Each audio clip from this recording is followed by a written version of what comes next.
मैं एकदम ठीक हूँ बेटा। वहाँ इंडिया में तुमसे बात नहीं कर पाया, लेकिन आज इतने लंबे वक्त के बाद तुम्हें देख के बहुत अच्छा लग रहा है।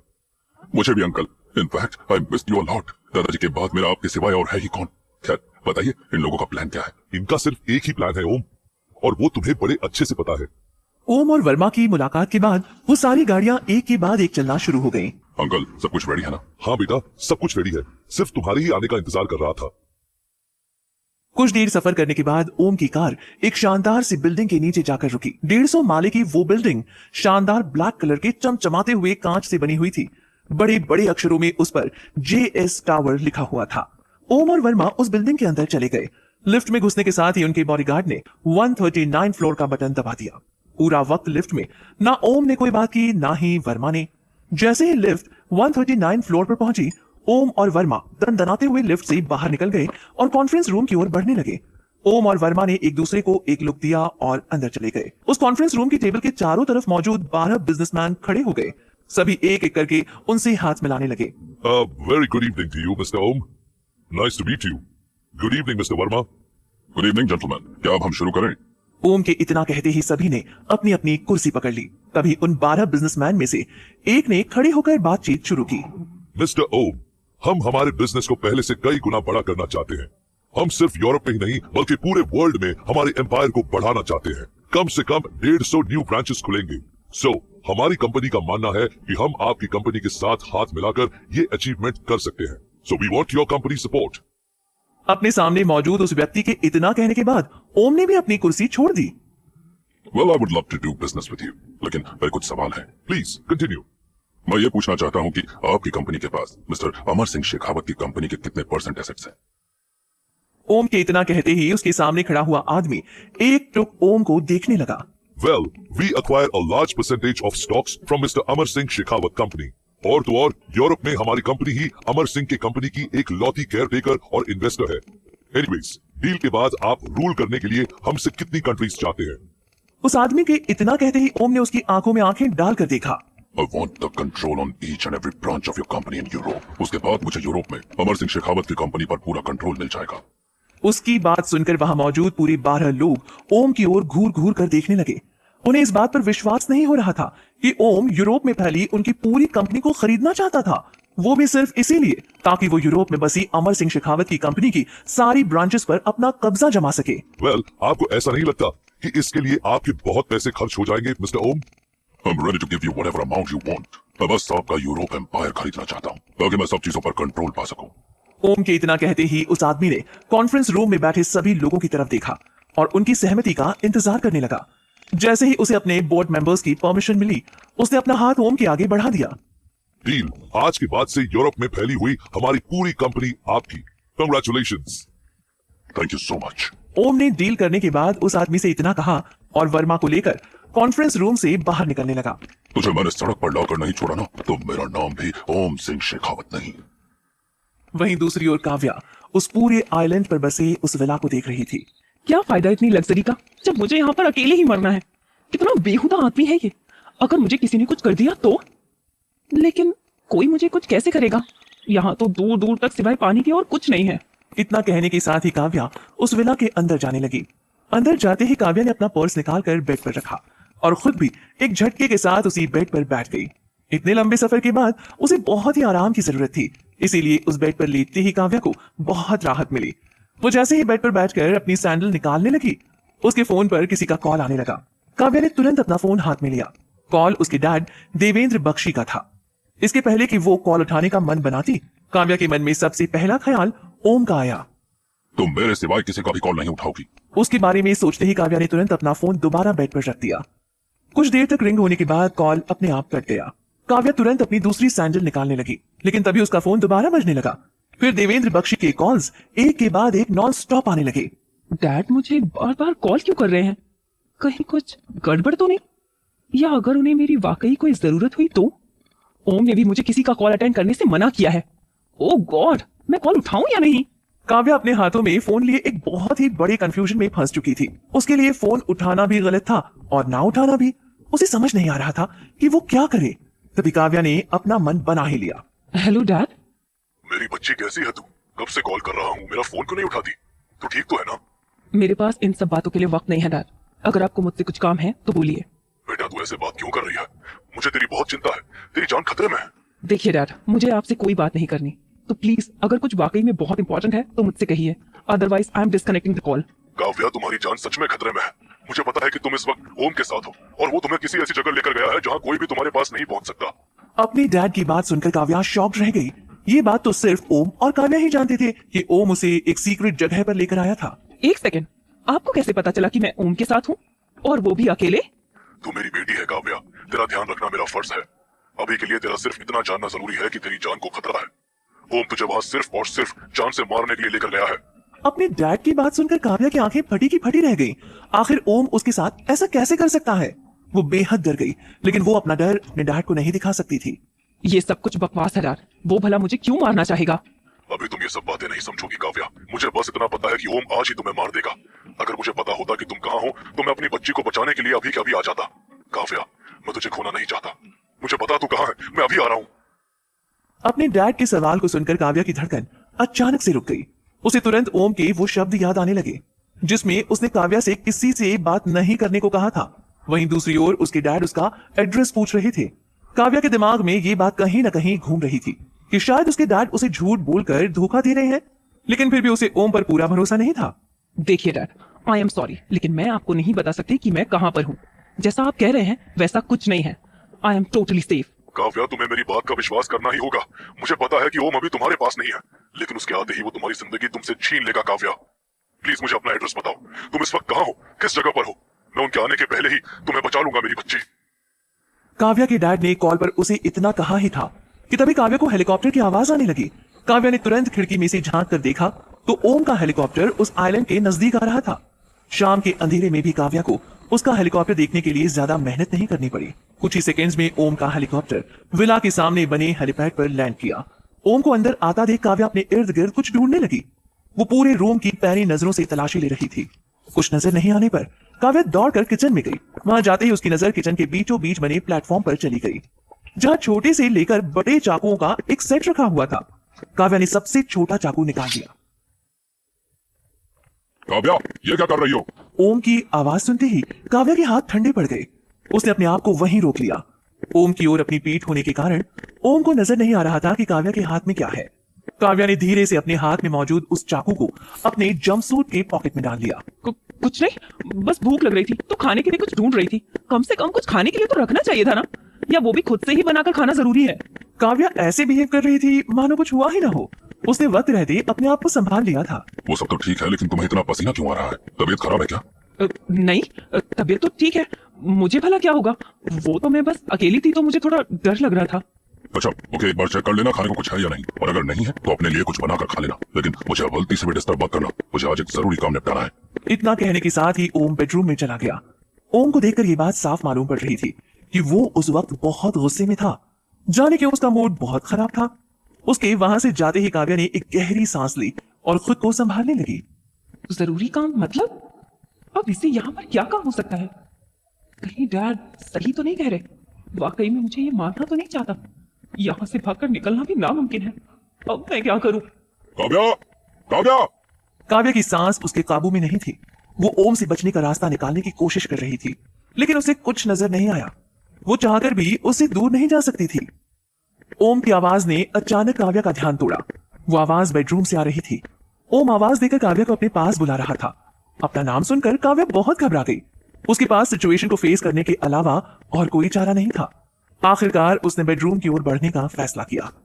काव्या धीरे धीरे बेडरूम की ओर बढ़ती जा रही थी। बहुत ही सावधानी से काव्या बेडरूम के मेन गेट तक पहुंची। वहां पहुंचते ही उसने जो देखा उसे देखकर उसे अपनी आंखों पर विश्वास नहीं हुआ। ओम बेडरूम के सामने लगी टेबल के एकदम नजदीक खड़ा है और उसके हाथ में एक ब्लैक कलर की गन थी। ओम उस गन में गोलियां भर रहा था। गन को देखकर काव्या पूरी पसीने से भीग गई और उसकी आंखों से आंसू बहने लगे। इसका मतलब देवेंद्र बख्शी की इंफॉर्मेशन गलत नहीं थी। काव्या के सामने ओम नहीं बल्कि उसकी मौत खड़ी थी। काव्या के आंसू एक के बाद एक निकलना शुरू हो गए। वो बिना कोई आवाज किए बेतहाशा रोए जा रही थी। उसके पास रोने के लिए भी ज्यादा वक्त नहीं था। काव्या! ओम ने एक जोर की आवाज लगाई। काव्या अपने डरे सहमे कदमों से रूम के अंदर चली गई। ओम को काव्या के रूम में आने की आहट महसूस हो गई थी। लेकिन उसने नजर उठाकर काव्या को नहीं देखा। वहीं काव्या ने ओम के हाथ में गन देखकर चाकू अपनी जेब से हाथ निकाल लिया। उसे पता था कि अब उस चाकू का कोई मतलब नहीं है। बैठो यहाँ पर। ओम ने अपने ब्लेजर से एक पेपर निकालते हुए उसे बेड पर बैठने का इशारा किया। काव्या बिना कोई सवाल किए चुपचाप जाकर बेड पर बैठ गई। वहां बैठते ही काव्या सिसकियां लेकर रोने लगी। अब वो अपने आप को और ज्यादा नहीं संभाल पा रही थी।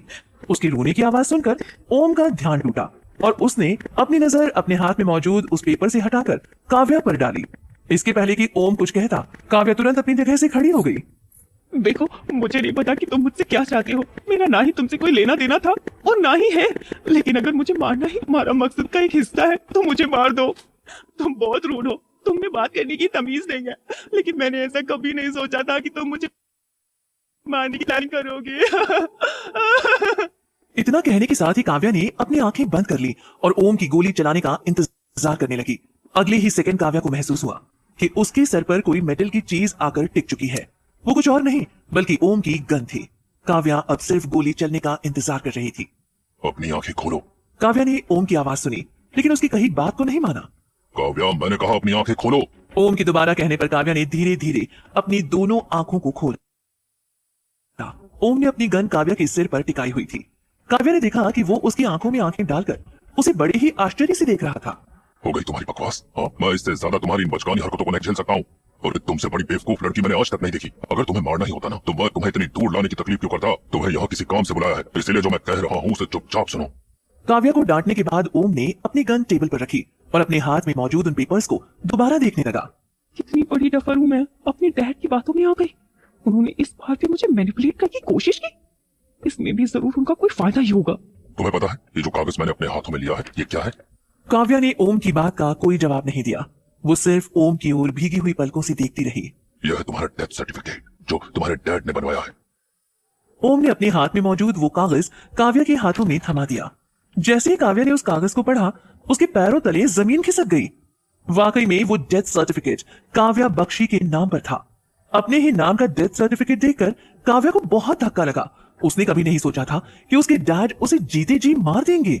उस डेथ सर्टिफिकेट को देखने के बाद उसकी बची कुची उम्मीद पर भी पानी फिर गया। अब उसके मन में इस बात को लेकर कोई शक नहीं रह गया था कि उसके डैड सिर्फ और सिर्फ उससे नफरत करते थे। लेकिन आखिर उन्होंने ऐसा क्यों किया? उन्हें काव्या के डेथ सर्टिफिकेट की क्या जरूरत पड़ गई? तो काव्या, मैं नहीं, तुम्हारे डैड चाहते हैं कि तुम मर जाओ। इसके पीछे का कारण जब मैं तुम्हें बताऊंगा ना तो तुम्हारे होश उड़ जाएंगे। अभी कुछ दिन पहले ही तुम्हारे डैड ने यूरोप की सबसे बड़ी एंटरटेनमेंट कंपनी डिक्सन स्टूडियो के साथ एक बहुत बड़ी डील साइन की है। उस डील के मुताबिक यूरोप के पूरे एंटरटेनमेंट मार्केट के 50% मालिक तुम्हारे डैड हो जाएंगे। लेकिन ये सब करने के लिए उनका निशा एंटरटेनमेंट का मालिक होना भी तो जरूरी है। इसलिए उन्होंने फेक डॉक्यूमेंट बनवाकर तुम्हें तुम्हारी माँ की तरह मरा हुआ डिक्लेयर कर दिया और अपने आप को निशा एंटरटेनमेंट का मालिक बना दिया। लेकिन तुम मुझे यहाँ जर्मनी तक लेकर क्यों आए हो? वो इसलिए ताकि मैं तुम्हें किक्सल स्टूडियोज के पास ले जा सकूं। जब मैं तुम्हें उनके सामने ले जाकर खड़ा कर दूंगा तो उनके सारे डाउट्स दूर हो जाएंगे और तुम्हारे डैड को उनके किए की सजा मिल जाएगी। जो उन्होंने किया वो एकदम इल्लीगल है। इतना ही नहीं, देवेंद्र बख्शी का पर्दाफाश होने के बाद उनके सारे पुराने काले चिट्ठे भी सामने आ जाएंगे। इसके बाद निशा एंटरटेनमेंट तुम्हारा हो सकता है। मैं चाहता हूँ कि तुम्हें तुम्हारी वो पोजीशन मिले जो तुम डिजर्व करती हो। काव्या को रियलाइज हुआ कि वो ओम को लेकर कितना गलत थी। उसे बहुत गिल्ट महसूस हो रहा था। देखो, हमने आज काफी लंबा सफर तय किया है। आई थिंक तुम्हें शावर लेकर चेंज कर लेना चाहिए। Make yourself comfortable. तब तक मैं भी अपना कुछ काम निपटा लूंगा, फिर हम कुछ खा लेंगे। हाँ, मैं भी यही सोच रही थी। मैं शावर लेकर आती हूँ। इतना कहने के साथ ही काव्या बाथरूम में शावर लेने चली गई। काव्या के बाथरूम में जाने के बाद ओम भी अपनी ही चीजों में व्यस्त हो गया।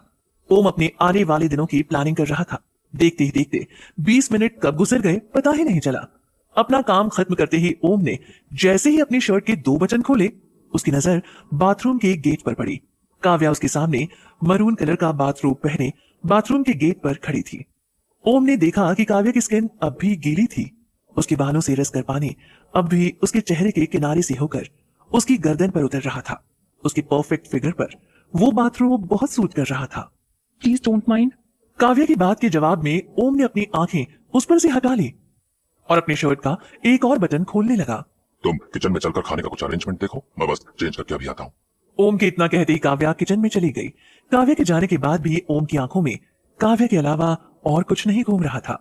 ओम, तेरा दिमाग खराब हो गया है क्या? इतनी सारी टेंशन है दिमाग में और तू है कि उस लड़की के बारे में सोच रहा है। जल्दी से अपने आप को डिस्ट्रैक्ट कर, इसके पहले कि कुछ गड़बड़ हो जाए। अपने आप में बड़बड़ाते हुए ओम ने कपड़े बदले और किचन की ओर चला गया। वहां उसने देखा कि काव्या कुछ ढूंढने की कोशिश कर रही है। क्या खाना है तुम्हें? ऐसा कुछ स्पेसिफिक नहीं है, मैं खाने में ज्यादा नखरे नहीं करती। काव्या ने ओम के सवाल का जवाब देते हुए कहा। उसके इतना कहते ही ओम उसके नजदीक आ गया और उसके ऊपर लगे शेल्फ को खोलने लगा। एक नजर मारने के बाद ओम ने पास्ता से भरा हुआ एक पैकेट बाहर निकाला। तो चलो फिर पास्ता खाते हैं। प्लीज तुम कुछ अनियन कट कर दोगी? तुम्हें पास्ता कुछ ज्यादा ही पसंद है क्या? वेल ऐसा कुछ नहीं है, लेकिन पास्ता बनने में टाइम नहीं लगता है ना। काव्या को इतना कहते हुए ओम ने फ्राइंग पैन गैस पर रख दिया। तभी उसकी नजर काव्या पर पड़ी। काव्या अनियन काटने की कोशिश कर रही थी। उसे देखकर ऐसा लग रहा था मानो उसके हाथ में अनियन ना होकर कोई बहुत कीमती चीज हो जिसे काटने पर शायद लग जाएगी। अगर तुम इस तरह अनियन काटोगी ना तो सुबह तक हम दोनों भूखे बैठे रहेंगे। देखो अनियन को ना एक हाथ से पकड़कर इस तरह उस पर चाकू चला जाता है। तो तुम्हें खाना बनाना भी आता है? हाँ, जब जिंदगी ने आपको सिवाय अकेलेपन के कुछ न दिया हो तो इंसान सब कुछ सीख ही जाता है। ओम दोबारा फ्राइंग पैन के पास चला गया। कुछ ही देर में दोनों ने मिलकर पास्ता बनाया और किचन में ही बैठकर अपना डिनर किया। खाना खाने के बाद जैसे ही वो दोनों बेडरूम में आए तो काव्या की नजर मिनी बार पर पड़ी। काव्या बहुत ज्यादा नशा नहीं करती थी, लेकिन ओकेजनली पीने में उसे काफी मजा आता था। Om, do you mind if I will have a drink? आखिरी बार मैंने तब पी थी जब तुम मेरे साथ थे। काव्या के सवाल का ओम ने ना ही कोई जवाब दिया और ना ही उसे इनकार किया। काव्या ने उसकी खामोशी को हाँ समझकर उन दोनों के लिए एक एक ड्रिंक बना ली। उसने ओम का ग्लास उसकी ओर सरकाते हुए अपना ग्लास भी हाथ में ले लिया। तो ओम, तुमने सच में कभी किसी से प्यार नहीं किया? देखो मैंने तुम्हें पहले भी कहा है कि मेरे पास इन फालतू सवालों का कोई जवाब नहीं है। ओम की बात सुनते हुए एक सांस में काव्या पूरा ग्लास गटक गई। उसे देखकर ओम सरप्राइज रह गया। इसके पहले कि वो कुछ कहता, काव्या ने अपना ग्लास दोबारा रिफिल कर लिया। इसी तरह बातों ही बातों में काव्या 5 पैक डाउन हो चुकी थी। देखो, तुम कुछ भी कहो, मुझे तो नहीं लगता कि तुमने कभी किसी से प्यार नहीं किया होगा। इतने हैंडसम और डैशिंग हो यार, तुम्हारे साथ रहने के लिए तो लड़कियां मरती होंगी। काव्या का नशा अब उसकी आंखों के साथ साथ उसकी बॉडी लैंग्वेज में भी दिखने लगा था। ओम उस पर से अपनी नजरें नहीं हटा पा रहा था। इसके पहले कि वो काव्या को कुछ कहता, वो अपनी जगह से खड़ी हो गई। थोड़ा म्यूजिक लगाओ यार और चुपचाप यहाँ आके शो मी योर मूव। इसके पहले कि काव्या अपनी पूरी बात खत्म करती, उसका पैर फिसल गया। उसे गिरता हुआ देख तुरंत ओम अपनी जगह से उठा और उसे अपनी बाहों में ले लिया। दोनों एक दूसरे की सांसों को महसूस कर पा रहे थे। तभी अचानक उन दोनों की नजरें टकरा गई। अगले ही पल काव्या ने अपनी आंखें बंद की और अपने होठ ओम के होठों पर रख दिए। उसके ऐसा करते ही ओम ने भी उसे बिल्कुल नहीं रोका। वो भी काव्या को अपनी आगोश में लेना चाहता था। दोनों एक दूसरे को बेतहाशा चूमने लगे। ऐसा लग रहा था मानो दोनों काफी दिनों से अपने आप को रोक कर बैठे थे। तभी ओम ने काव्या के बाथरोब का रिबन पकड़ा और उसे खोल दिया। वो उसे अपनी बाहों में उठाते हुए बेडरूम की ओर चला गया। चिड़िया की आवाज जब बहुत जोर से होने लगी तो काव्या को उसके चेहरे पर खिड़की से आती हुई धूप महसूस हुई, लेकिन वो चाहकर भी अपनी आंखें खोल नहीं पा रही थी। थोड़ा सा होश संभालते ही काव्या को महसूस हुआ कि उसके सिर की नसें फटी जा रही थी। कल रात को इतनी ज्यादा ड्रिंक कर लेने के बाद उसका हैंगओवर अब भी उतरा नहीं था। काव्या कुछ और देर सोना चाहती थी। उसने अपने सीने तक डले हुए ब्लैंकेट को खींचकर चेहरे तक ले लिया। जैसे ही काव्या ने अपने ब्लैंकेट को ऊपर खींचा तो उसे महसूस हुआ कि उसके बदन पर एक कपड़ा तक नहीं है। जैसे ही उसने उठने की कोशिश की तो उसने महसूस किया कि उसे किसी हाथ ने पीछे से जकड़ रखा है। काव्या की सांसें वहीं के वहीं थम गई। तभी उसे धीरे धीरे याद आने लगा कि कल रात को आखिर क्या हुआ था। उसे विश्वास नहीं हो रहा था कि वो ओम के साथ फिजिकल हो चुकी है। ओम उसे अपने सीने से लगाए बहुत गहरी नींद में सो रहा था। एक और काव्या इस गिल्ट में डूबी जा रही थी कि वो ओम के साथ फिजिकल हो चुकी है।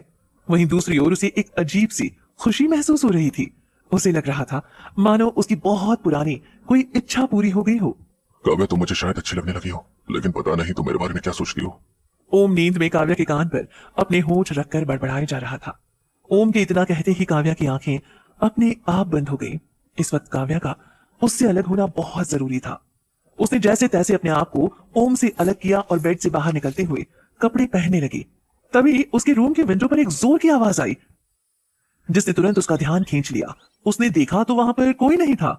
काव्या ने कुछ सेकंड्स तक उस विंडो की ओर देखा और दोबारा अपनी नजर वहां से हटा ली। काव्या की नजर सोते हुए ओम पर पड़ गई। पता नहीं कब सुबह के 10:30 बज चुके थे, लेकिन बाहर का मौसम देखकर काव्या का मन बिल्कुल भी कुछ और करने का नहीं हो रहा था। वो ओम को जगाने जा ही रही थी कि तभी काफी जोर से उनके बेडरूम की विंडो का ग्लास टूटने की आवाज आई। ग्लास के टूटते ही काव्या की चीख निकल पड़ी। उसके चीखने से ओम की नींद खुल गई। वो तुरंत अपने बिस्तर से उठकर बैठ गया। आवाज होने के साथ ही ओम और काव्या ने देखा कि उनके रूम में कुछ आकर गिरा है, जिसमें से बहुत ज्यादा धुआं निकल रहा है। उसे देखकर ओम की आंखें फटी की फटी रह गई।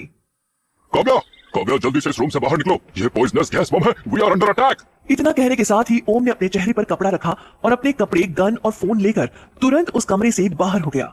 काव्या, हमें जल्द से जल्द यहाँ से निकलना होगा, यहाँ पर हमारे बचने का कोई चांस नहीं है।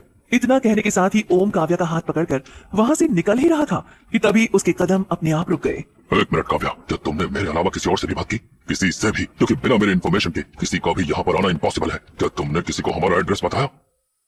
ओम की बात सुनकर काव्या की आंखें भर आईं।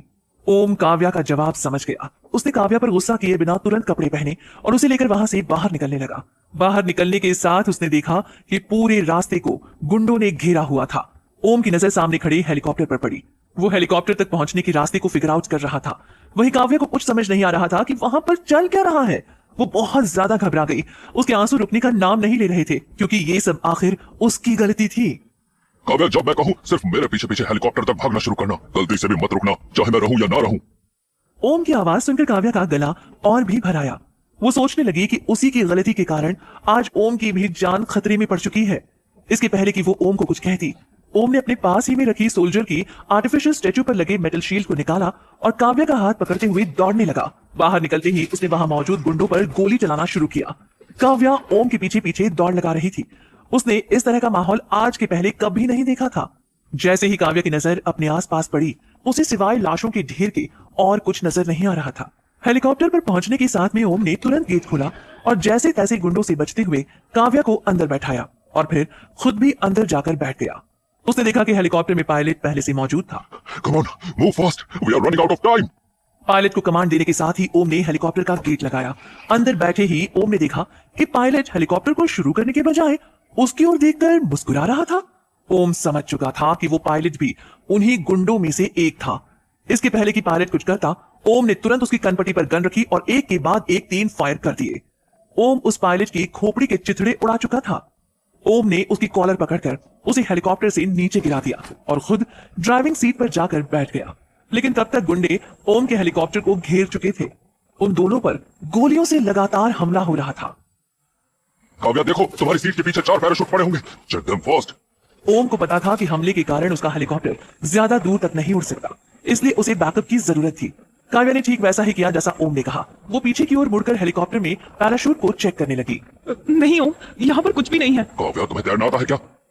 तुम्हारा दिमाग खराब हो गया है। तुम चाहते हो कि हम इतने ऊपर से कूद जाएं? देखो, मुझे गहरे पानी से बहुत डर लगता है ओम, मुझे तैरना नहीं आता। काव्या और ओम का हेलीकॉप्टर कुछ दूर तक उड़ता रहा। अब वो आइलैंड से काफी दूर आ चुके थे, इसीलिए उन पर हमला होना बंद हो गया। ओम अपने सामने मौजूद किनारे को साफ साफ देख पा रहा था। वो अब ज्यादा दूर नहीं थे, लेकिन तभी ओम ने महसूस किया कि उनके हेलीकॉप्टर में आग लग चुकी है। उनके पास ज्यादा वक्त नहीं था। ओम ने हेलीकॉप्टर को ऑटो पायलट मोड पर किया और अपनी सीट छोड़कर पीछे काव्या के पास चला गया। देखो Kavya, you have to trust me, okay? मैं तुम्हें कुछ नहीं होने दूंगा, ट्रस्ट मी, आई प्रॉमिस। बस जब मैं कहूं तुम मेरे साथ इस हेलीकॉप्टर से नीचे कूद जाना। ओम, मैं ये नहीं कर सकती। I can't do it. अगर मैं नहीं कूदी तो शायद बच भी जाऊं, लेकिन कूदने पर मैं बिल्कुल नहीं बचूंगी। Please don't do it, please do something. Kavya ने इतना कहा ही था कि तभी देखते ही देखते आग उनके कंपार्टमेंट तक आ गई। हेलीकॉप्टर अब काफी ज्यादा आग की चपेट में आ चुका था। ओम ज्यादा देर नहीं कर सकता था। उसने काव्या को अपनी बाहों में भींच लिया। Kavya, close your eyes, I am sorry but I have to do this. इतना कहने के साथ ही ओम काव्या को लेकर हेलीकॉप्टर से कूद गया। उनके कूदते ही हेलीकॉप्टर में एक जोरदार ब्लास्ट हुआ और उसके चिथड़े उड़ गए। वो दोनों काफी ऊंचाई से समंदर में कूदे थे। पानी में गिरते ही काव्या ओम के हाथों से छूट गई। पानी बेहद ठंडा था। काव्या अपने हाथ पैर मार रही थी, लेकिन उसे ओम कहीं महसूस नहीं हुआ। वहीं दूसरी ओर ओम भी काव्या को ढूंढने की पूरी कोशिश कर रहा था। काव्या के हाथ पैर छटपटाने लगे। वो सांस लेने की बहुत कोशिश कर रही थी, लेकिन उसकी सारी कोशिशें ठंडे पानी के कारण नाकाम होने लगी। देखते ही देखते काव्या बेहोश हो गई। ओम अब भी काव्या की तलाश में था, लेकिन मौसम खराब होने के कारण उसे पानी में कुछ नजर नहीं आया। अचानक से सब कुछ शांत पड़ गया। देखते ही देखते काव्या के हाथ पैर सुन्न पड़ गए। तभी अचानक उसके हाथ को किसी चीज ने बहुत जोर से जकड़ लिया। वो कुछ और नहीं बल्कि ओम का हाथ था। मौसम खराब होने के कारण पानी में मोमेंट बहुत ज्यादा था। बर्फ से ठंडे पानी में ओम के हाथ पैर भी थमने लगे थे, पर वो हार नहीं मान सकता था। ओम ने काव्या का हाथ पकड़कर उसे अपनी ओर खींचा। काव्या का बदन सफेद पड़ चुका था। काव्या अपनी जान से हाथ धोने के बेहद करीब थी। ओम ने जैसे तैसे काव्या को अपने कंधे पर लादा और तैरना शुरू किया। उसे दूर दूर तक कुछ नजर नहीं आ रहा था। ओम अपने आप को उस पूरी सिचुएशन का जिम्मेदार ठहरा रहा था। वो सिर्फ यही सोच रहा था कि अगर वो काव्या को इस तरह यहाँ पर नहीं लाता तो उसकी जान आज खतरे में नहीं पड़ती। ओम के दिमाग में बीती रात घूमने लगी जो उसने काव्या के साथ बिताई थी। वो सारे हसीन पल उसकी आंखों के सामने से गुजर रहे थे। काव्या के साथ वो सारी नजदीकियां, रोमांटिक मोमेंट्स, बेतहाशा प्यार और खूबसूरत पल एक के बाद एक ओम के दिमाग पर किसी हथौड़े की तरह चोट कर रहे थे। लेकिन लगातार तैरने के कारण उसके भी हाथ पैरों से जान अब खत्म होने लगी थी। तकरीबन आधे घंटे और तैरने के बाद ओम किनारे पर पहुंच गया। वहां पहुंचते ही ओम ने तुरंत काव्या को घसीट कर पानी से बाहर निकाला। काव्या की कंडीशन बहुत खराब थी। वो जोर जोर से काव्या को सीपीआर देने लगा। कुछ देर पंप करने के बाद काव्या के मुंह से पानी बाहर आने लगा। पानी बाहर आते देख ओम की जान में जान आई, लेकिन काव्या को होश अभी तक नहीं आया था। ओम ने तुरंत काव्या की नाक पकड़ी और उसे मुंह से सांस देने लगा। वो पूरी ताकत से काव्या को ऑक्सीजन देने की कोशिश कर रहा था, लेकिन उसकी बॉडी में कोई मूवमेंट नजर नहीं आया। काव्या, काव्या प्लीज आंखें खोलो, मैं अपने आप को इसके लिए कभी माफ नहीं कर पाऊंगा। ओम काव्या के पैरों को जोर जोर से रगड़ने लगा। Kavya please for God sake open your eyes. Om की लाख कोशिशों के बाद भी काव्या ने आखिरकार अपनी आंखें नहीं खोली। ओम जोर जोर से रोने लगा। Kavya, Kavya, somebody please help। बचाओ।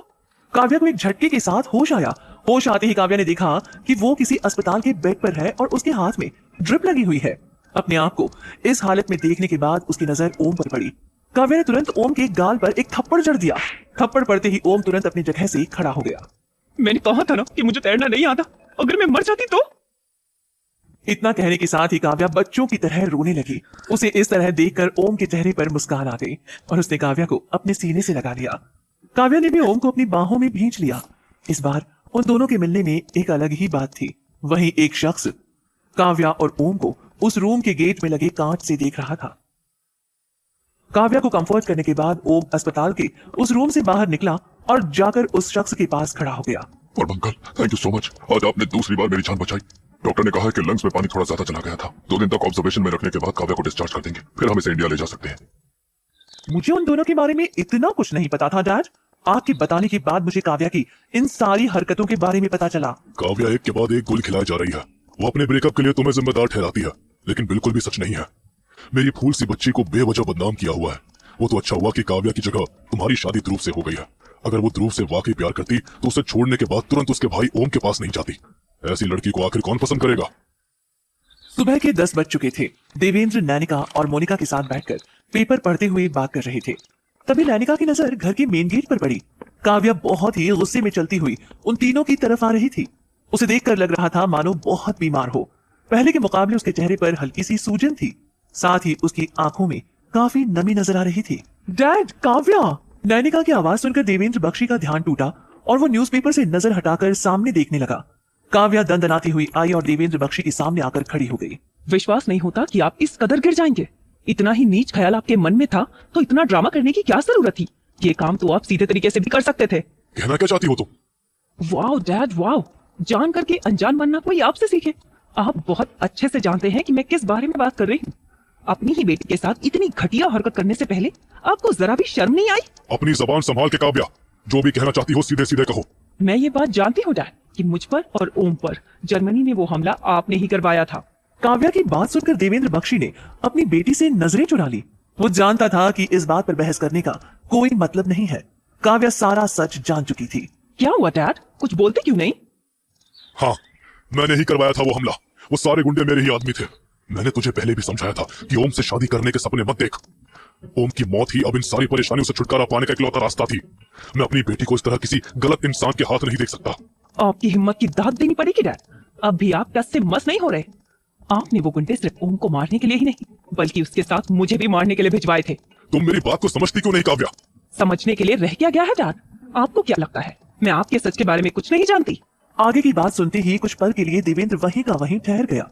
उसका दिल ये सोचकर घबरा रहा था कि काव्या को उसके कौन से सच के बारे में पता चल गया।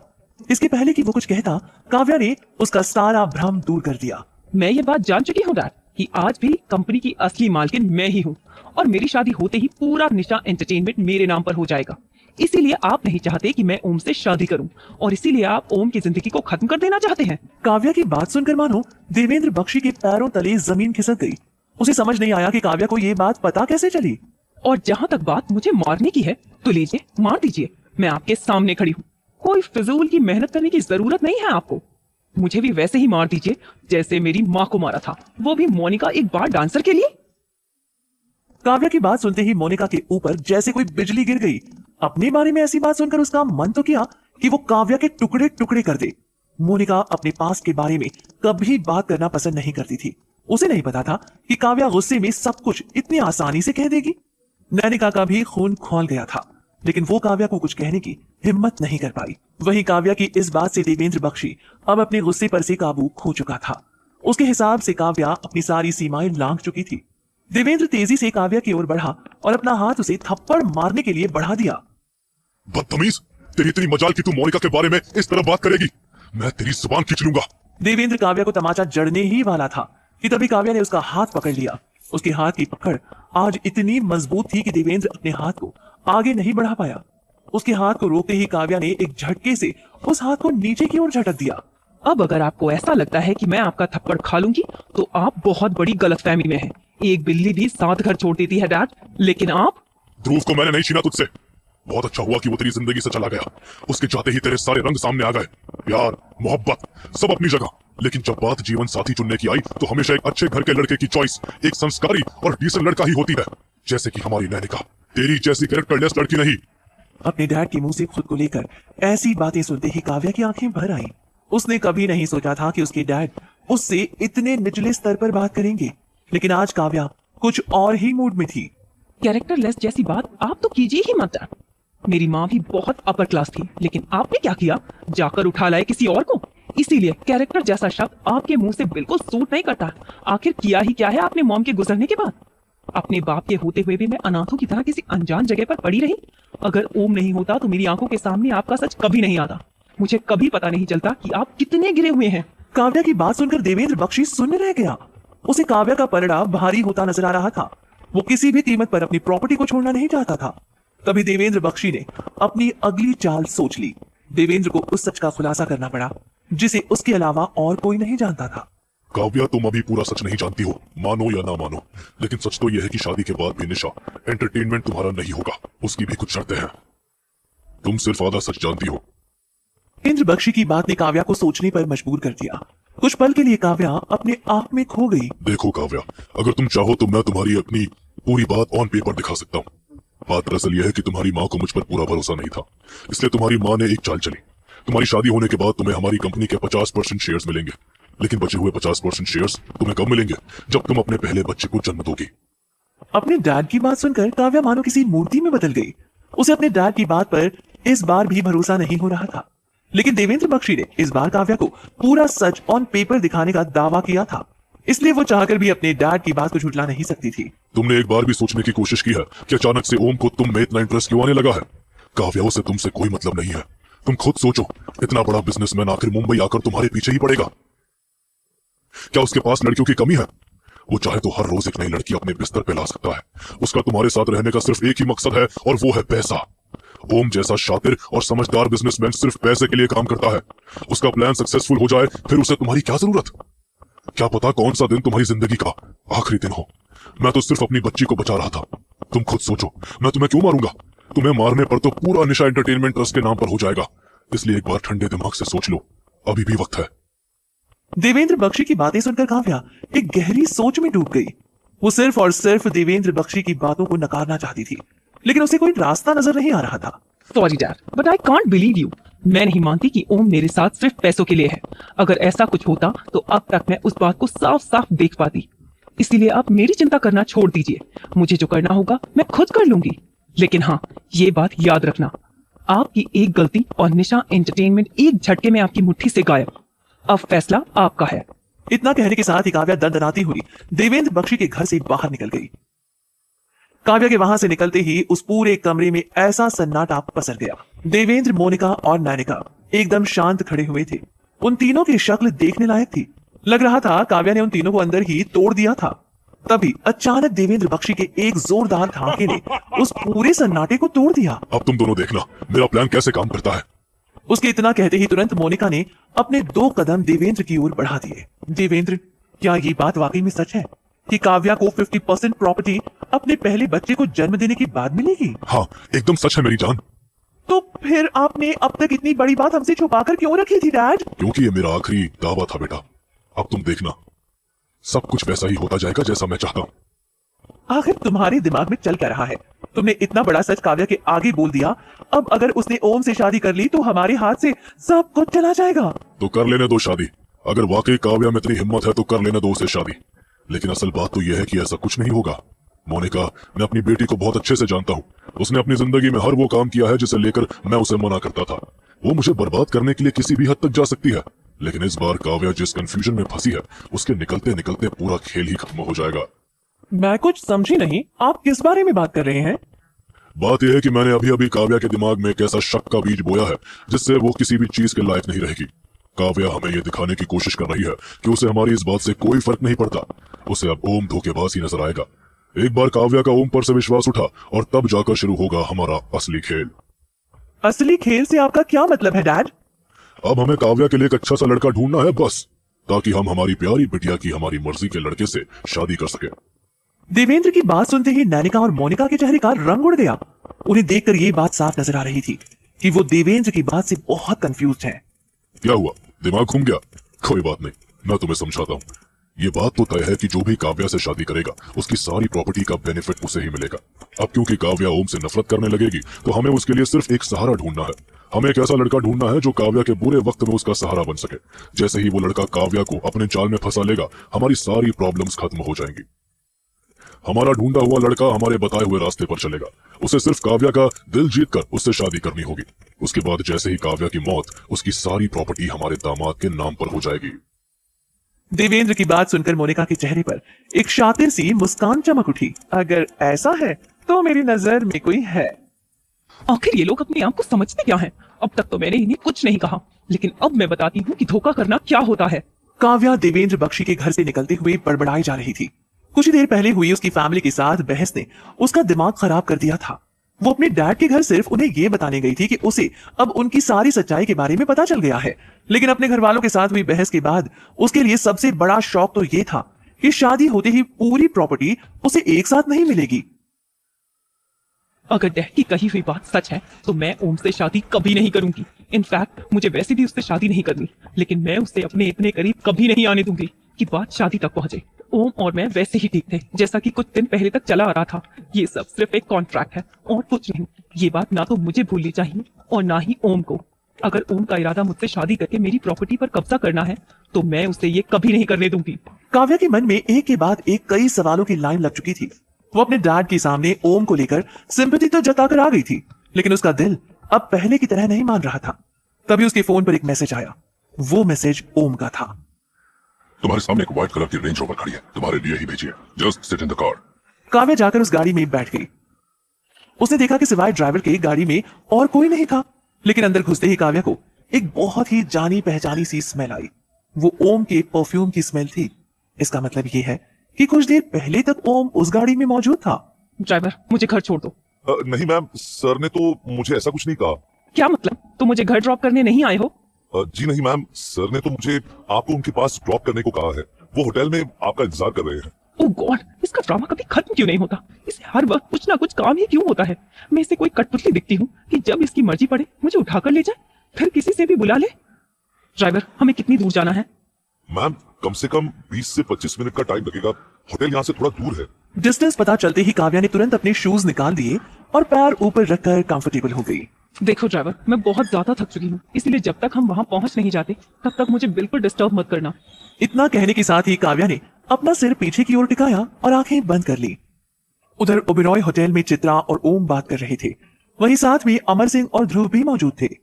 तुम्हारे बारे में सुनकर बहुत बुरा लगा ओम, अच्छा हुआ तुम्हारी जान बच गई। हाँ आंटी, नहीं तो उन लोगों की तो पूरी प्लानिंग थी। Excuse me sir, what would you like to have? Waiter ने आने के साथ ही चित्रा और ओम के बीच के डिस्कशन को तोड़ दिया। ओम अपने साथ अमर सिंह की पूरी फैमिली को लेकर ओबेरॉय होटल में लंच के लिए आया था। नहीं, अभी थोड़ा टाइम है, थैंक यू। ओम की बात सुनकर वेटर वहां से चला गया। वैसे ओम, तुम हमें आज यहाँ लेकर क्यों आए हो? कुछ स्पेशल है क्या? हाँ आंटी, आज मेरी लाइफ का बहुत ही स्पेशल दिन है, इसलिए मैं उसे अपनी फैमिली के साथ शेयर करना चाहता हूँ। होटल में आने के बाद से ही अमर सिंह और ध्रुव का मूड बहुत खराब था। वो दोनों सिर्फ यही सोच सोच कर परेशान हो रहे थे कि आखिर ओम को क्या हुआ है। इंडिया आने के बाद से ओम ने किसी से कोई बात नहीं की। उसने सुबह कॉल करके अमर सिंह को पूरी फैमिली के साथ होटल में आने का इनविटेशन दे दिया। तुम पर हमला करने वालों को हम जिंदा नहीं छोड़ेंगे ओम। मैंने अपनी टीम को उन गुंडों के बारे में पता लगाने के काम पर लगा दिया है। जल्द ही मुजरिम हमारी आंखों के सामने होगा। वेल अंकल, इसकी कोई जरूरत नहीं है क्योंकि मुजरिम हमारी आंखों से बचा हुआ नहीं है। इनफैक्ट मैं तो उसे बहुत अच्छी तरह जानता हूँ। मुझे इंतजार है तो बस एक सही मौके का, और एक बार मुझे वो मौका मिल जाए तो मैं उसे मेरे हाथ से बचकर जाने नहीं दूंगा। ओम ने इतना कहते हुए अपनी घड़ी की ओर देखा। दोपहर के 2 बज चुके थे। होटल के गेट पर अपनी आंखें गड़ाए किसी और का इंतजार कर रहा था। वहीं दूसरी ओर काव्या की कार में बहुत गहरी नींद लग गई।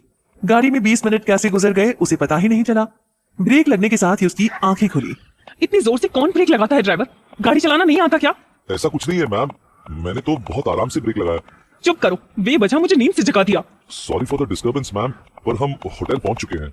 ड्राइवर के इतना कहते ही काव्या ने धीरे से अपनी आंखें खोली। कार एक शानदार से होटल के मेन गेट पर खड़ी थी। काव्या ने तुरंत उठकर अपना होश संभाला और अपने बालों को ठीक करने लगी। उसने तुरंत अपने बैग से एक लिपस्टिक निकाली और होठों पर लगे उस रंग को तरोताजा कर दिया। काव्या तुरंत होटल के अंदर बने रेस्टोरेंट की ओर चली गई। पहुंचते ही काव्या हर तरफ नजर दौड़ाकर ओम को ढूंढने लगी। उसकी नजर होटल के ऑलमोस्ट सेंटर में लगी एक बहुत खूबसूरत डाइनिंग टेबल पर पड़ी। काव्या ने बिना कोई देरी किए अपने कदम उसी ओर बढ़ा दिए। काव्या को देखते ही ओम के चेहरे पर एक बड़ी सी मुस्कान आ गई। उसके पास आते ही ओम भी अपनी जगह से खड़ा हो गया। देखिए, मैं आप लोगों का और ज्यादा टाइम नहीं खराब करूंगा। Finally the wait is over. Kavya, हम सब तुम्हारा ही इंतजार कर रहे थे। काव्या को कुछ समझ नहीं आया कि वहां क्या चल रहा है। उसने जवाब में सिर्फ सभी को देखकर मुस्कुरा दिया। फ्रेंड्स, आज मैं अपनी लाइफ की सबसे इंपॉर्टेंट अनाउंसमेंट करने जा रहा हूँ। मैं चाहता हूँ कि काव्या और मैं अब हमेशा हमेशा के लिए एक हो जाएं। इसलिए मैंने काव्या से शादी करने का फैसला किया है। इतना कहने के साथ ही ओम ने अपने पॉकेट से छोटा सा एक बॉक्स निकाला और उसे खोलने लगा। बॉक्स को खोलने के बाद ओम ने उसमें से एक बहुत ही शानदार डायमंड की चमकती हुई रिंग निकाली। रिंग निकालने के साथ ही ओम ने काव्या का हाथ पकड़ा और एक झटके में उस रिंग को काव्या की उंगली में उतार दिया। I love you Kavya, you are officially mine now. Enough is enough dad, मैं अब ये सब और बर्दाश्त नहीं कर सकता। आपकी आंखों के सामने इतना सब कुछ हो रहा है और आप कुछ नहीं कर रहे। मैं अब ये सब होते नहीं देख सकता। ध्रुव, शांत हो जाओ। ये क्या तरीका है बात करने का? क्या गलत कहा मैंने डैड? हमारी कोई इज्जत नहीं है, हमारी कोई वैल्यू नहीं है। जब ये बात मीडिया में फैलेगी कि अमर सिंह शेखावत के बेटे की एक्स गर्लफ्रेंड उसी के भतीजे से शादी करने वाली है, तो क्या इज्जत रह जाएगी मेरी? मेरी तो छोड़िए, आपकी क्या इज्जत रह जाएगी डैड? अपनी बकवास बंद करो ध्रुव। मैं बकवास कर रहा हूँ डैड, सीरियसली। कभी आपने सोचा है कि हमारे बिजनेस को इन सबसे कितना नुकसान होगा? हमारी इमेज गिरते ही पूरा मार्केट हम पर थूकेगा, और साथ में ये भी हो सकता है कि आने वाली डील्स हमारे हाथ से निकल जाए। आप चाहे कुछ भी कहें, लेकिन मैं ये शादी नहीं होने दे सकता। तुम्हें क्या लगता है कि यहाँ पर जो कुछ भी हो रहा है वो तुम्हारे हिसाब से होगा? तुम्हें इस तरह से ओम के फैसले के बीच में बोलने का कोई हक नहीं है। वो उसकी जिंदगी है, वो जो चाहे कर सकता है। मुझे उसके फैसले से कोई एतराज नहीं। ओम की काव्या से शादी करने के अनाउंसमेंट के बाद ध्रुव अपने गुस्से पर से कंट्रोल खो चुका था।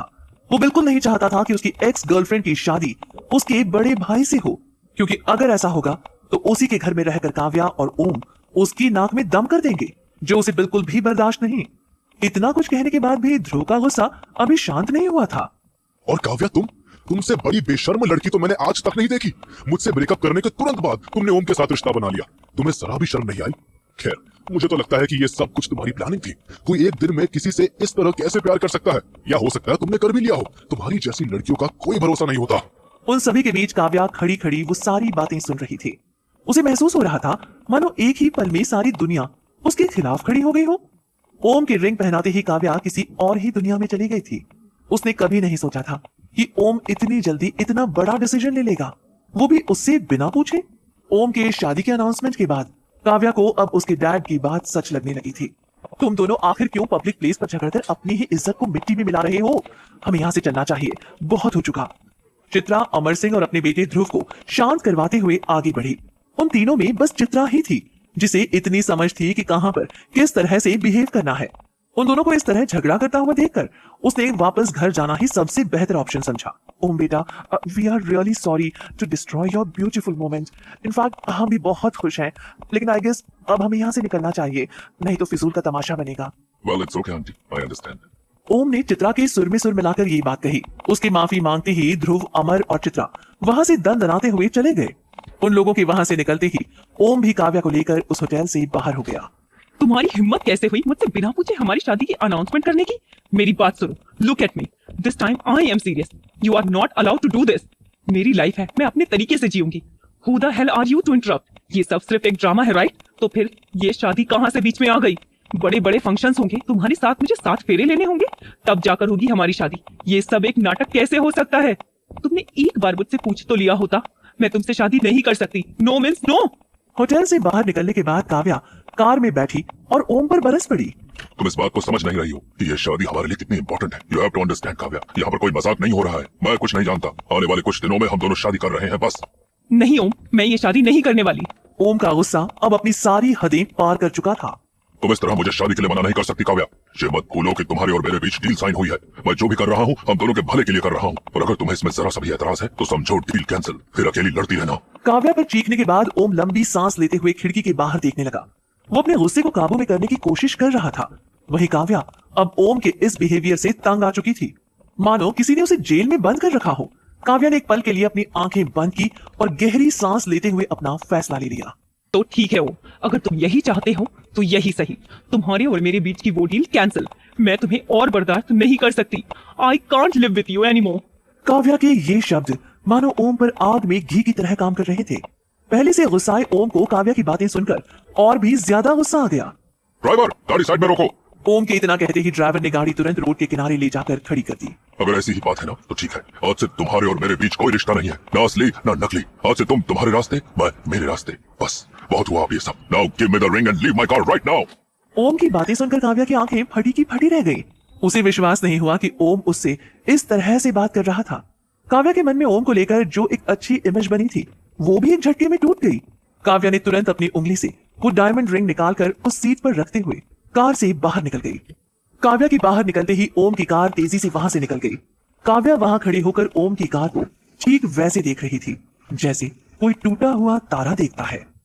ओम ने काव्या को जितने बड़े बड़े सपने दिखाए थे वो सब एक झटके में तोड़ दिए। काव्या की पूरी दुनिया एक ही पल में उजड़ गई थी। वो बेतहाशा बच्चों की तरह रोने लगी। वो अब अपने आंसुओं को संभाल नहीं पा रही थी। रोते हुए काव्या ने जैसे तैसे एक टैक्सी को रोका और उसमें बैठकर अपने घर की ओर निकल गई। क्या काव्या और ओम हमेशा के लिए अलग हो जाएंगे? क्या देवेंद्र बख्शी की साजिश कामयाब हो जाएगी? आखिर क्या होगा इस लव स्टोरी का अंत? जानने के लिए इंतजार कीजिए कहानी के अगले हिस्से का। सिर्फ और सिर्फ काव्या के आंसू थमने का नाम नहीं ले रहे थे। वो मन ही मन सोचने लगी, फिर एक बार किसी ने मेरा दिल तोड़ दिया, जैसे मैं कोई मिट्टी का खिलौना हूं। सबने बस मेरा इस्तेमाल किया है। काव्या खुद को संभालने की कोशिश कर रही थी। उसका घर जाने का मन ही नहीं हुआ, इसलिए वो रास्ते में ही टैक्सी से उतरी और बीच पर चली गई। वो समंदर को देखते हुए सिसकियां ले रही थी। तभी अचानक उसने नजर उठाकर देखा, 3-4 लड़के उसे घेरे खड़े थे। क्या है ये?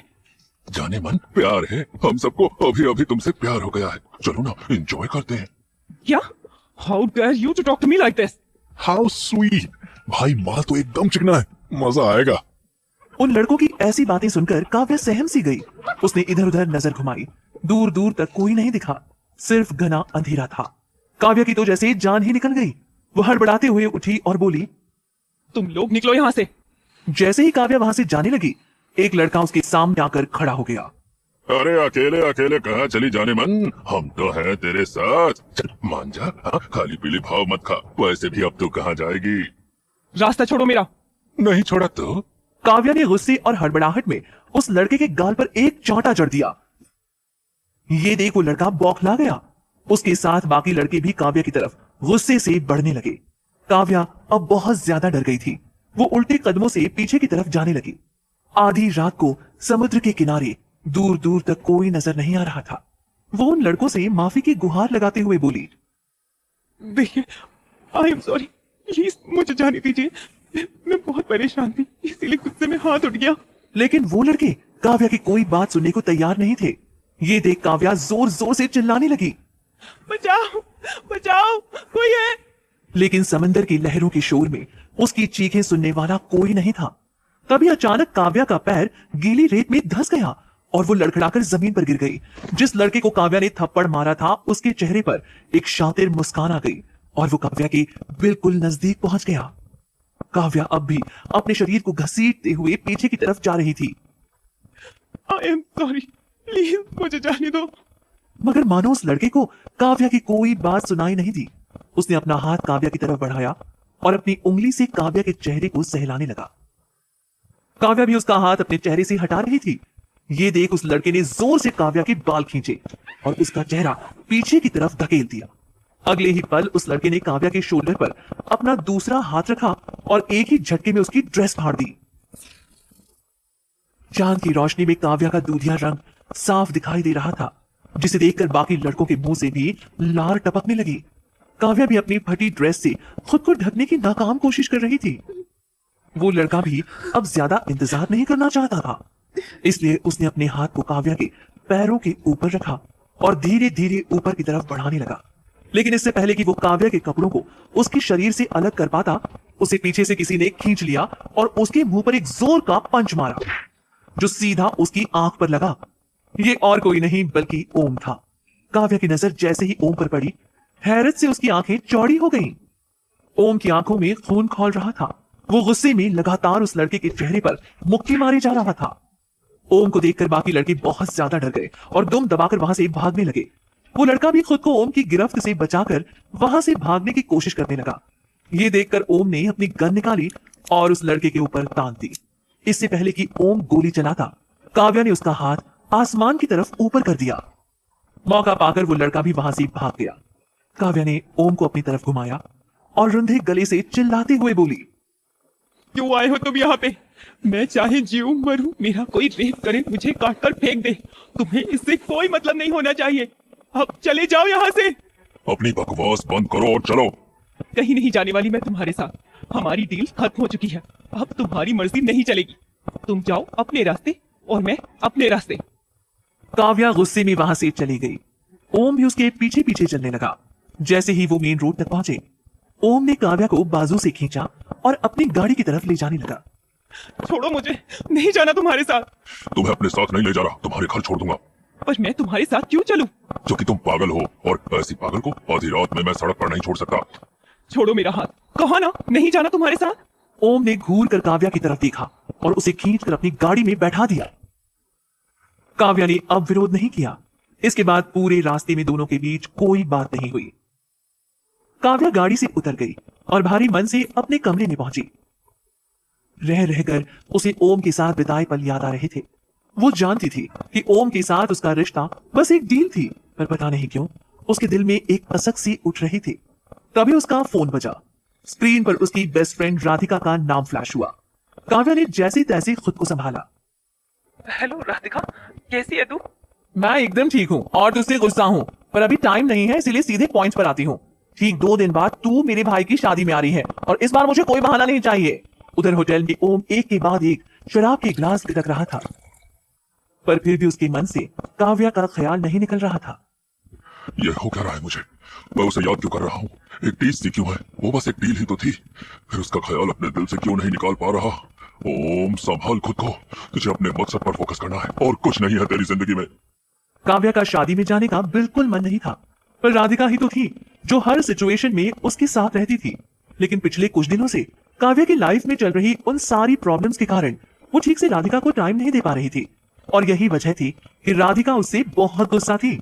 इसलिए उसने राधिका के भाई की शादी में जाने का मन बना लिया और खुद से कहा, चलो शादी में जाकर कम से कम कुछ पल की शांति तो मिलेगी। लेकिन काव्या ये नहीं जानती थी कि ये शादी उसकी लाइफ में एक नया तूफान लेकर आएगी। काव्या राधिका के भाई की शादी के लिए सीधे वेडिंग पॉइंट पर पहुंची, जो पुणे में था। उसे देखते ही राधिका चहक उठी। काव्या मेरी जान, आखिर तो आ ही गई। अगर तू नहीं आती ना तो तेरी खैर नहीं थी। कैसी बातें कर रही है यार राधिका? अगर मैं अपने बेस्ट फ्रेंड के भाई की शादी में नहीं आऊंगी तो किसकी शादी में आऊंगी? आखिर वो मेरा भी तो भाई है। चल, इतनी तो अक्ल बची है अभी तुझमें। अच्छा लगा। वैसे मैं देख रही हूँ हमारी काव्या पहले के मुकाबले कुछ ज्यादा ही हॉट हो गई है। मतलब लोग सही कहते हैं कि ब्रेकअप के बाद लोग सेक्सी दिखने लगते हैं। राधिका की बात सुनकर काव्या को हंसी आ गई। अच्छा ये सब छोड़ यार, पहली बात तो ये कि मैं तुझसे हंसकर बात कर रही हूँ, इसका मतलब ये नहीं है कि मैं तुझसे नाराज नहीं हूँ, लेकिन मैं तुझे एक मौका देती हूँ। मेरी नाराजगी को खत्म करने के लिए तुझे ये शादी बहुत अच्छे से एंजॉय करनी होगी, तब जाकर मैं कहीं तुझे माफ करने के बारे में सोचूंगी। अच्छा बाबा ठीक है, जैसा तू बोलेगी वैसा ही होगा। आप खुश? ये हुई ना बात। अच्छा तू अपना सामान यहीं छोड़ दे, वो तेरे रूम तक अपने आप पहुंच जाएगा। चल अब जल्दी चल, डांस प्रोग्राम शुरू होने वाला है। काव्या और ओम के बीच बीते हुए इंसिडेंट के बाद काव्या के मन पर बोझ सा था। इनफैक्ट उसने शादी में आने का प्लान भी सिर्फ इसीलिए बनाया था ताकि वो कुछ देर के लिए ओम से डिस्ट्रैक्ट होकर अपना मूड लाइट कर सके। काव्या अपने ख्यालों में उलझी हुई थी कि तभी राधिका ने उसका हाथ पकड़ा और उसे होटल रिसेप्शन से निकालकर सीधा मेन हॉल की तरफ ले गई, जहां सभी के डांस परफॉर्मेंस होने वाले थे। राधिका उसे मेन हॉल में बने स्टेज के एकदम नजदीक ले गई। उसने काव्या को सिटिंग एरिया के फ्रंट रो में बैठा दिया। काव्या, तेरे लिए एक बहुत बड़ा सरप्राइज है, so just wait and watch. Kavya के कानों में फुसफुसाने के बाद राधिका वहां से निकल गई। सरप्राइज? यहाँ मेरे लिए क्या सरप्राइज हो सकता है? ये राधिका भी ना जरूर यही कोई शैतानी करने वाली होगी। और ये कहाँ चली गई? एक तो यहाँ मुझे हमारे फ्रेंड सर्कल का कोई और नजर ही नहीं आ रहा है, ऊपर से ये भी भाग गई। पता नहीं कहाँ मर गए हैं सबके सब। काव्या अपने में ही बड़बड़ा रही थी। वो इधर उधर नजरें घुमाने लगी कि तभी एंकर हाथों में माइक लेकर स्टेज पर आ गया। Good evening ladies and gentleman, finally अब वो घड़ी आ गई है जिसका हम सभी को इंतजार था। अब वक्त आ चुका है आज की हमारी उस परफॉर्मेंस का जिसको देखने के लिए सभी बेताब है। तो अब आप सबके सामने पेश है एक शानदार performance by mystery man. Anchor के इतना कहते ही पूरा हॉल तालियों की गड़गड़ाहट से गूंज उठा। पर्दे खुलने लगे और म्यूजिक शुरू हो गया। गाना शुरू होने के साथ ही एक लड़के ने स्टेज पर एंट्री ली, जिसने चेहरे पर मास्क पहना हुआ था। ब्लैक कलर का टैक्सीडो पहने वो लड़का स्टेज पर एंट्री लेने के साथ ही बेहतरीन मूव्स कर रहा था। अच्छी खासी height, broad shoulders, well build personality और परफेक्ट शेप बॉडी में वो लड़का बहुत हॉट लग रहा था। बाकी लोगों की तरह उसने काव्या का ध्यान भी खींचा। काव्या उसे ध्यान से देखने लगी। काव्या उसे पहचानती नहीं थी, पर जैसे ही काव्या की नजर उसकी आंखों पर पड़ी, उसे जैसे कुछ याद आया। उसे लगा मानो वो उसे पहले से जानती हो, पर वो लड़का इतना शानदार डांस कर रहा था कि काव्या सोचना भूलकर उसके डांस में खोने लगी। वहीं दूसरी ओर उस लड़के की नजर भी काव्या पर आकर टिक गई। जैसे ही उसने काव्या को देखा, वो स्टेज से उतरा और काव्या का हाथ खींचकर स्टेज पर ले गया। अब काव्या को भी डांस करने में मजा आने लगा, पर काव्या को उस लड़के की आंखें कुछ याद दिला रही थीं। तभी अचानक उस लड़के ने अपने चेहरे से मास्क हटाकर ऑडियंस के बीच फेंक दिया। सब चिल्लाने लगे, पर काव्या उसका चेहरा देखते ही शॉक हो गई। ओह माय गॉड, ये तो सनी है। सनी को पहचानते ही काव्या के चेहरे के एक्सप्रेशंस बदल गए, पर सनी काव्या को देखकर बहुत एक्साइटेड था और उसकी डांस मूव्स में और भी लचक आ गई थी। कई सारे दर्शक भी स्टेज पर चढ़ गए और पूरा माहौल एकदम मस्ती भरा हो गया। पर काव्या को न जाने क्या हुआ, वो स्टेज से उतरकर एक कोने में चली गई जहां कोई नहीं था। इतने सालों बाद ये यहाँ? ओह गॉड, एक मुसीबत मेरी जिंदगी से जाती नहीं है, दूसरी सामने खड़ी होती है। सनी को याद करके उसके हाथ पैर कांपने लगे। दरअसल सनी कोई और नहीं बल्कि उसके बचपन का दोस्त था। वो दोनों साथ में पले बड़े थे। एक टाइम ऐसा भी था जब काव्या और सनी के मन में एक दूसरे को लेकर कुछ कुछ होने भी लगा था, लेकिन उनकी बात नहीं बन पाई। तभी काव्या की नजरों के सामने वो इंसिडेंट घूमने लगा जब उसने सनी को आखिरी बार देखा था। 9th क्लास का सनी 12th क्लास के रोहित के पीछे लोहे की रॉड लेकर भाग रहा था। काव्या सनी को रोकने के लिए उसके पीछे पीछे भागने लगी, लेकिन सनी के सर पर तो मानो खून सवार था। कुछ ही देर में सनी ने रोहित को पकड़ लिया और घसीटते हुए उसे एक बड़े से पत्थर के पास ले गया। सनी ने रोहित के एक हाथ को उस पत्थर पर रखा और गुस्से में दांत पीसते हुए बोला, इसी हाथ से तूने काव्या को रोज दिया था ना? सनी मेरे भाई, मुझे पता नहीं था कि काव्या तेरी बंदी है। लेकिन सनी ने उसके बाद उसकी एक नहीं सुनी और जोर जोर से उसके हाथों पर रॉड से मारने लगा। स्कूल का पूरा कंपाउंड रोहित की चीखों से गूंज गया था, जिसे सुनकर कुछ ही देर में वहां बच्चों की भीड़ लग गई, लेकिन किसी की हिम्मत नहीं थी कि वो सनी को रोक सके। तभी भीड़ को चीरते हुए काव्या वहां पहुंची और उसने देखा कि रोहित की उंगलियां टूट चुकी थी और उनसे खून बह रहा था। 14 साल की काव्या ये सब देखकर वहीं धड़ाम से गिर पड़ी। तभी सनी ने रोहित की कॉलर पकड़ी और उसके नजदीक आकर गुर्राते हुए बोला, काव्या को प्रपोज करना तो दूर, आज के बाद अगर तूने उसकी तरफ देखने की कोशिश भी की तो मैं तुझे जान से मार डालूंगा, समझा? काव्या सिर्फ मेरी है और ये बात यहाँ पर सभी समझ जाए तो अच्छा है। सनी ने इतना कहा ही था कि उसकी नजर काव्या पर पड़ी। काव्या को देखते ही वो काव्या के नजदीक आया और कहा, डोंट वरी काव्या, आज के बाद ये तुम्हें कभी परेशान नहीं करेगा। लेकिन काव्या अभी तक अपने होश में नहीं आई थी। वहीं ये पहली बार नहीं था जब सनी ने काव्या के लिए किसी को मारा था। अब तो ये किस्सा आए दिन होने लग गया था। मजबूरन स्कूल वालों को सनी को अपने स्कूल से निकालना पड़ा। सनी के घर वाले भी समझ गए थे कि काव्या के लिए सनी का पागलपन बढ़ता ही जा रहा था, इसलिए सनी को काव्या से दूर करना ही एक लौता सोल्यूशन रह गया था। सनी के घर वालों ने उसे पढ़ने के लिए लंदन भेज दिया और कुछ दिनों के बाद बाकी लोग भी वहीं शिफ्ट हो गए। इसलिए इतने सालों के बाद सनी को अचानक देखकर काव्या सहम गई। वो एक कोने में खड़ी ये सब सोच ही रही थी कि तभी सनी ने पीछे से आकर उसे कसकर पकड़ लिया और एक लंबी सांस लेते हुए मन ही मन कहा, ये खुशबू, ये बाहें, ये टच, कितने साल तरसा हूं मैं इन सब चीजों के लिए। अब मैं तुम्हें कैसे बताऊं कि मेरा एक एक पल तुम्हारे बिना कितना मुश्किल हो गया था काव्या। लेकिन अब मैं वापस आ गया हूं ना, अब पहले वाली गलती मैं दोबारा नहीं करूंगा। अब तुम्हें एक पल के लिए भी खुद से दूर नहीं होने दूंगा मैं। स्टोरी कहानी अच्छी लगी हो तो लाइक और सब्सक्राइब